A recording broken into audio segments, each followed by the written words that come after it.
Welcome back. आप देख रहे हैं बनो अपना फाइनेंस मिनिस्टर। और चलिए अब थोड़ा सा साइबर स्कैम्स की ओर और ऑनलाइन धोखाधड़ी की ओर फोकस करते हैं और बात करते हैं टेलीग्राम की, जो कि सुर्खियों में है। लेकिन उसके अलावा बात यहाँ पे केवल टेलीग्राम की नहीं है। तमाम तरह की मैसेंजर्स और चैट ऐप्स को लेकर हम जो स्कैम और धोखा जो हो रहा है, ख़ासतौर से फाइनेंशियल फ्रॉड्स बढ़ते हुए देख रहे हैं। क्या वजह है इसके पीछे, कैसे इस पे लगाम लगाई जा सकती है, आपको कितना जागरूक रहना चाहिए, तमाम पहलुओं पर बात करेंगे। राहुल त्यागी, को फाउंडर सेफ सिक्योरिटी, मेरे साथ जुड़ गए हैं। राहुल, आपका बहुत बहुत स्वागत है हमारी इस खास पेशकश में। तो टेलीग्राम पर यहाँ पर पहरा तो कसता जा रहा है, लेकिन उसके अलावा ये अगर हम टेलीग्राम की बात करें, व्हाट्सएप की बात करें, ये इस तरह के मैसेज ऐप्स हैं या चैट ऐप्स हैं जो कि हम सबकी ज़िंदगी में बहुत गहराई से शामिल हो चुके हैं। लेकिन उसी के साथ साथ जो इसके साइड इफ़ेक्ट्स हैं वो भी हमसे छूते नहीं हैं, हम बेखबर नहीं हैं उनसे। भले आप ऑनलाइन स्कैम्स की बात क़िजिए या किसी भी तरह की जालसाजी की बात कीजिए, साइबर क्रिमिनल्स इसका इस्तेमाल कर रहे हैं, ऐसे मामले भी अब सामने आते हुए दिखाई दे रहे हैं। फ़िलहाल टेलीग्राम सुर्खियों में भी है। पॉपुलैरिटी के अलावा, क्योंकि जब भी हम किसी भी चीज़ की पॉपुलैरिटी की बात करते हैं वो हमेशा एक डबल एज स्वॉर्ड की तरह सामने आती है, दो धारी तलवार होती है जो भी चीज़ फेमस होती है। तो इसके फ़ायदे तो हम सबको पता है, लेकिन मैं चाहती हूँ कि थोड़ा सा हम जो साइड इफ़ेक्ट्स हैं जो कि हमारे नुकसान की ओर ज़्यादा हैं, उसके बारे में आप बात करें पहले। जी, कविता धन्यवाद। सो आई थिंक बिल्कुल सही बोला आपने। आपने जैसे पॉपुलैरिटी की बात की, अगर आपको याद होगा जब टेलीग्राम लॉन्च हुआ था, उनका बेस मोटो ही यही था कि वो एनोनिमिटी के ऊपर अपनी पॉपुलराइज़ेशन बढ़ा रहे थे। कि उनका ये मानना था कि जो हमारे मैसेजेस हैं उसको कोई पढ़ नहीं पाएगा। अगर आप गवर्नमेंट हमें पूछती भी है आपके बारे में, हम तब भी नहीं बताएँगे। एंड सडनली ये चीज़ जो प्राइवेसी कंसर्न लोग हैं उनके अंदर पॉपुलर होती रही। जैसे ही जो नए वर्ज़न टेलीग्राम के आते रहे, उसके अंदर क्रिमिनल्स भी अट्रैक्ट होते रहे, क्योंकि उनको पता था कि टेलीग्राम की जो मॉडरेशन कम्युनिटी है, जो उनके लोग हैं जो मॉडरेट करते हैं कंटेंट का, क्या वो सही कंटेंट है, क्या वो गलत कंटेंट है, वो ऑलमोस्ट ना के बराबर था। अगर आप रीसेंट न्यूज़ की बात सुने जहाँ पे उनके सीईओ अरेस्ट हुए थे, अभी उनको बेल मिली है 5 मिलियन यूरो देके। और जो सिर्फ़ उनके ऊपर जो इल्ज़ाम ये लग रहा है कि जो कंटेंट टेलीग्राम के ऊपर जो पब्लिश होता है, चाइल्ड पोर्नोग्राफी से लेके साइबर टेररिस्ट, अगर आप आईसिस की बात करें, वो सबसे बड़े कंज्यूमर थे टेलीग्राम ग्रुप्स के, क्योंकि टेलीग्राम ग्रुप के अंदर कोई लिमिट ही नहीं है। ऑलमोस्ट 100,000 लोग आप एक ग्रुप में ऐड कर सकते हो। जहां व्हाट्सएप में अगर आपने देखा हो तो एक लिमिट सेट की हुई है व्हाट्सएप ने, ताकि लोग ज़्यादा उसके अंदर ना कर पाएँ। दूसरा जो साइड इफ़ेक्ट सबसे बड़ा टेलीग्राम का ये है कि उसके अंदर व्हाट्सएप, आज अगर कोई आपको कोई मैसेज करता है तो हमेशा उसका फ़ोन नंबर आपको फ्लैश होगा। टेलीग्राम यूज़र को ये सुविधा प्रोवाइड करता था कि आप एक बार जब मोबाइल से रजिस्टर कर लेते थे, उसके बाद आप किसी भी दुनिया में किसी भी बंदे से अपना फ़ोन नंबर छुपा सकते थे और अपना एक यूज़र आईडी रख सकते थे, जो कि सूडो नेम होगा। अब उस सूडो नेम को पता करने के लिए कि ये कौन है इसके पीछे, जिसने ये ग्रुप के अंदर कोई चाइल्ड पोर्नोग्राफी या कोई ऐसा कंटेंट शेयर किया है जो सोसाइटी के लिए हार्मफुल है, उसके लिए गवर्नमेंट या सब एजेंसियों को जाना पड़ता था टेलीग्राम के पास, और उस वहाँ पे टेलीग्राम उनके साथ कोऑपरेट नहीं करता था। और यही मेन रीज़न था जिसकी वजह से उनके सीईओ को भी अरेस्ट कर लिया गया। सो मेन जो जो दुःख की बात भी ये है टेलीग्राम के ऊपर, क्योंकि अगर आप देखिए, मेरे ख्याल से जेन्युइन यूज़र्स से अलावा क्रिमिनल्स जो हैं, जहाँ जो सोसाइटी के लिए हार्मफुल ग्रुप्स हैं, वो ज़्यादा एक्टिव हैं इन ग्रुप्स के ऊपर। आप यूक्रेन वॉर से लेके आप दुनिया में कोई भी जो जहाँ पे इल्लीगल चीज़ें या वॉर हो रही है, वहाँ पे जो मिस इन्फॉर्मेशन सब फैलाने का जो एक बहुत बड़ा स्केल है, वो टेलीग्राम के थ्रू ही हो रहा है। बाकी as compare to other platforms which are there. Uh, तो अब क्योंकि टेलीग्राम को लेकर इतने सारे रेड फ्लैग्स राहुल सामने आते हुए दिखाई दिए हैं। और देखिए, इन ऐप्स पे हमारी प्राइवेसी और सिक्योरिटी के सवाल राहुल हमेशा से खड़े होते हुए आए हैं। और जब भी भारत सरकार हो या तमाम एजेंसियां हो भारत ने जब भी इस तरह के सवाल इनको लेके खड़े किए हैं, सभी का ये कहना है कि आपका डेटा सुरक्षित है, आप सुरक्षित हैं। व्हाट्सएप ने अपने लिए एक इंक्रिप्शन मोड भी यहाँ पर लागू कर दिया है। उसके बाद बात इस लेवल पर चली जाती है कि आप अच्छे फ़ोन्स का इस्तेमाल करें। आईफोन ने अपने सिक्योरिटी लेवल्स बढ़ा दिए हैं, एंड्रॉयड फ़ोन्स अपना सिक्योरिटी लेवल्स की बात करते हैं। तो ये सब मुस्तैदी से बोलते हैं कि हम आपकी प्राइवेसी और आपके डेटा का पूरा पूरा ख्याल रख रहे हैं। तो अब अगर बात इस मोड पर आ चुकी है जहाँ पर टेलीग्राम पर ही सवाल खड़े किए जा रहे हैं, तो क्या यही बात अब व्हाट्सएप पर भी लागू होती है और तमाम तरह के चैट ऐप्स पर लागू होती है, मैसेंजर्स पर लागू होती है जिनका इस्तेमाल हम कर रहे हैं? जी देखिए कविता, लोगों में ना एक परसेप्शन बना है, वो मैं आई थिंक क्लियर करना चाहूँगा यहाँ पे। लोगों को लगता है कि जो आप डिफ़ॉल्ट चैट करते हो टेलीग्राम से, वो ज़्यादा सिक्योर है व्हाट्सऐप पे। अगर आप डिफ़ॉल्ट चैट अपनी करते हो टेलीग्राम पे, वो एंड टू एंड एन्क्रिप्टेड नहीं होती। अगर आपको एन्क्रिप्टेड चैट चाहिए, वो आपको सीक्रेट चैट का जो ऑप्शन है टेलीग्राम में दिया हुआ, उसी के थ्रू जब आप करते हो, तभी आपका एंड टू एंड एन्क्रिप्टेड होता है। दूसरा, टेलीग्राम का जो चैट, जो डिफ़ॉल्ट आप चैट करते हो, टेलीग्राम के सर्वर पे वो पड़ी होती है और कोई भी थर्ड पार्टी अगर चाहे तो उसको एक्सेस भी कर सकती है।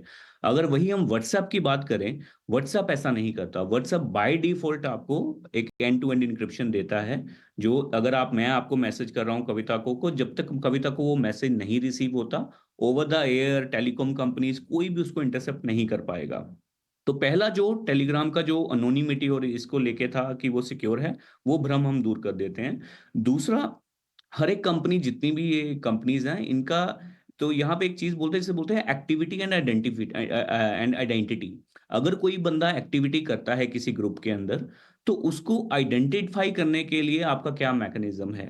डेटा वो गवर्नमेंट को नहीं देते, वो एक अलग कांसेप्ट है। बट जहाँ पे बात आती है कि अगर कोई क्रिमिनल एक्टिविटी होती है या कोई ऐसा कोई काम होता है जो कि सोसाइटी के अगेंस्ट है, उसको ट्रेसेबिलिटी और उसकी जवाबदेही के लिए ये कंपनीज़ का जिस लेवल पे मॉडरेशन होना चाहिए उतना नहीं है। व्हाट्सएप ने काफ़ी हद तक इसको इम्प्रूव किया है। आज से कुछ साल पहले टेलीग्राम प्राइवेसी के नाम पे सबसे ज़्यादा बिकता था, पर आपने भी देखा होगा व्हाट्सएप हर जगह अपनी होर्डिंग्स, अपने फीचर्स के बारे में बता रहा है, सिक्योरिटी के बारे में। तो आज की डेट में आई थिंक अगर मैं यूज़र को बताना चाहूँ तो व्हाट्सएप एटलीस्ट 10 गुना ज़्यादा अच्छा है। बाय डिफ़ॉल्ट सिक्योरिटी प्रोटोकॉल्स और गवर्नमेंट के साथ कंप्लाई करने के लिए और बाकी चीज़ों को लेके। टेलीग्राम क्या है, अगर आप टेलीग्राम किसी एक पर्टिकुलर वजह की वजह से यूज़ कर रहे हैं, उसके साथ-साथ आप 10,000 ऐसी चीज़ों को भी अट्रैक्ट करेंगे टेलीग्राम के ऊपर जो आपको किसी गलत चीज़ पे लैंड कर सकते हैं। फॉर एग्ज़ाम्पल, टेलीग्राम का बिगेस्ट यूज़र जो इंडिया में है, वो है पायरेसी, जो कि बॉलीवुड को एक बहुत बड़ी फाइनेंशियल चोट देता है एवरी ईयर। और दूसरा आपका इंटेलेक्चुअल प्रॉपर्टी राइट्स। अगर आपने देखा होगा, जैसे विकास दिव्यकृति सर हैं, उनके वीडियोज़, उनके जो उनका पेड कंटेंट है, that is being separated on Telegram. और ऐसे बहुत सारे ऐसे लोगों के जो इंटेलेक्चुअल प्रॉपर्टीज़ हैं, जो उनकी रिकॉर्डिंग्स है, एजुकेशन की मटेरियल्स हैं, मूवीज़ हैं, वो सारी इसके ऊपर ना तो टेलीग्राम के अंदर कोई लिमिट है, आप 1 जीबी, 2 जीबी, 10 जीबी तक का डेटा शेयर कर सकते हो। ग्रुप्स के अंदर कोई लिमिट नहीं है। और अगर कोई क्रिमिनल आप पकड़ भी लेते हो, तो उसको आप बोलते हो कि चलो इसको रिपोर्ट करते हैं, टेलीग्राम से पूछते हैं कि ये कौन है, वो गवर्नमेंट के साथ कंप्लाई नहीं करते। तो इस वजह से जो एक नॉर्मल यूज़र है, मेरे ख़्याल से अगर आपका कोई पर्टिकुलर प्राइवेसी के पॉइंट ऑफ व्यू से यूज़ केस नहीं है, आपको सीक्रेट चैट यूज़ नहीं करना और आप नॉर्मल कम्युनिकेशन रखना चाहते हो, तो वो टेलीग्राम से दूर ही रहें। क्योंकि उसके साथ-साथ आपको कोई भी कहीं पे भी ऐड कर लेगा किसी ग्रुप के अंदर, स्टॉक ब्रोकर से लेके, किसी से लेके। और अगर उसके अंदर कोई माँगा जाता है डिटेल, तो टेलीग्राम अपने हाथ जोड़ देता है कि जो मेरे यूज़र मेरे प्लेटफ़ॉर्म पे कर रहे हैं, उसकी जवाबदेही हमारी नहीं है। जो कि एक एक एक पीछा छुड़ाने वाली यू कैन से ये बात है कंपनी की तरफ से। अ, तो देखिए, प्राइवेसी का एक मामला है और उसमें साफ तौर से काफ़ी रोबस्ट मैकेनिज्म व्हाट्सएप का अब सामने आता हुआ दिखाई दे रहा है, लेकिन उसके बावजूद एक और चीज़ जो मुझे आपसे समझनी है वो है पेमेंट मैकेनिज्म, जो इन मैसेंजर्स के साथ और चैट प्लेटफॉर्म्स के साथ जुड़ते हुए दिखाई दे रहे हैं। इनका भी इस्तेमाल करना भी क्या सेफ होता है या नहीं? कि अगर हम पेमेंट की बात करें तो व्हाट्सएप यूपीआई बेस्ड जो पेमेंट्स हैं वो काफ़ी हद तक सिक्योर हैं। देखिए, कंपनी व्हाट्सएप के पास कोई भी मैकेनिज्म नहीं है जहाँ पे वो पेमेंट सिर्फ व्हाट्सएप से डायरेक्टली आपके अकाउंट में आ रहा है। यूपीआई ने अच्छी बात क्या की है, उन्होंने एक अपना फ्रेमवर्क दिया है जो कि secured and tested and vetted है ऑलरेडी। उस मॉड्यूल को यूज़ करके कोई भी मैसेंजर उसके साथ इंटीग्रेट कर सकता है। तो जब भी वो पेमेंट इनिशिएट करता है, इनिशिएशन इन मैसेंजर्स के थ्रू ही होती है, लेकिन जो मैकेनिज्म है सिक्योरिटी का, कि डिटेलिंग, ट्रैकिंग का, वो सारा यूपीआई के थ्रू होता है। अगर कोई ऐसा सिस्टम जो डायरेक्टली पेमेंट करता है विदाउट यूपीआई इन मैसेंजर से, उससे मैं यूज़र को दूर रहने की हिदायत दूँगा। और अगर खासकर अगर कोई वो रेप्यूटेड नहीं है प्लेयर व्हाट्सऐप की तरह, और इवन व्हाट्सऐप का भी आप देखिए, वो पेमेंट आपकी मोस्टली जो रिकॉर्ड जो उनके स्टैट्स हैं, वो यूपीआई बेस्ड पेमेंट्स हैं रादर देन कोई डायरेक्ट पेमेंट है। तो राहुल, आखिरी सवाल आपसे अब यही पूछना होगा। अब अपनी प्राइवेसी का ख्याल आपको रखना है। लॉ इन्फोर्समेंट एजेंसीज अपना काम कर रही हैं, लेकिन जाने अनजाने आपको नहीं पता क्योंकि इनका कहाँ कैसे इस्तेमाल हो रहा है आपके डेटा का। जाने अनजाने आप किसी एंटी नेशनल एक्टिविटी में आपका नाम आ जाए, किसी भी तरह के ऐसे क्राइम में आपका नाम आ जाए जिसके बारे में आपको पता नहीं है, इसकी कितनी संभावना है? कि बहुत बड़ी संभावना है और स्पेशली मेरा जो आग्रह है वो स्पेशली है कॉलेजेस, स्कूल जो टीनेजर्स लोगों को, क्योंकि उनको शायद एक भ्रम है कि हम टेलीग्राम यूज़ करेंगे तो हमारा चैट सिक्योर रहेगी। आप ज़्यादा वल्नरेबल हो उन चीज़ों को लेके और दूसरा आई थिंक पेरेंट्स से भी ये गुज़ारिश है या जो बड़े हैं घर की उनकी गुज़ारिश है वो देखें कि टेलीग्राम के ऊपर आपके बच्चे किस टाइप की एक्टिविटीज़ कर रहे हैं। बहुत यूज़ केसेस में हमने देखा है कि जहाँ पे एक ग्रुप के अंदर आपको ऐड कर लिया जाता है, आपको गेम खेलने के कि हम आपको पायरेटेड गेम देते हैं, डाउनलोड कर लीजिए। और सडनली वहाँ पे एक टेररिस्ट एक्टिविटीज़ और ब्रेन वॉशिंग स्टार्ट हो जाती है उस ग्रुप के अंदर और ना ही उसका कोई मॉडरेटर है, ना कुछ है और पूरी कम्युनिकेशन होती रहती है। सो मेरे ख्याल से यूज़ केसेस के हिसाब से मेरे को नहीं लगता कि टेलीग्राम इज़ एन एप्लीकेशन जो कि एक मेजॉरिटी के अंदर इंडिया में अडॉप्ट होनी चाहिए। उसका बड़ा रीज़न मैंने आपको यही बताया कि उनका मॉडरेशन ना के बराबर है। दूसरा जो उनके प्लेटफ़ॉर्म पे जो यूज़र करते हैं, उनका रेसिंग उनसे उनको कोई लेना-देना नहीं है। और तीसरा अगर आप इस एक्टिविटीज़ अगर आपको कोई ऐसा ग्रुप दिखता है या कोई आपको लगता है कि ये जो ग्रुप वगैरह हैं, ये कुछ इल्लीगल एक्टिविटीज़ कर रहे हैं तो उसको आपको cybercrime.gov.in पे इमीडिएटली रिपोर्ट करना चाहिए और वहाँ पे अभी ये फैसिलिटी भी है कि आप इन लिंक्स टेलीग्राम के लिंक्स दे सकते हैं, इवन व्हाट्सएप ग्रुप्स के लिंक दे सकते हैं गवर्नमेंट को जिसके ऊपर वो एक्शन लेते हैं।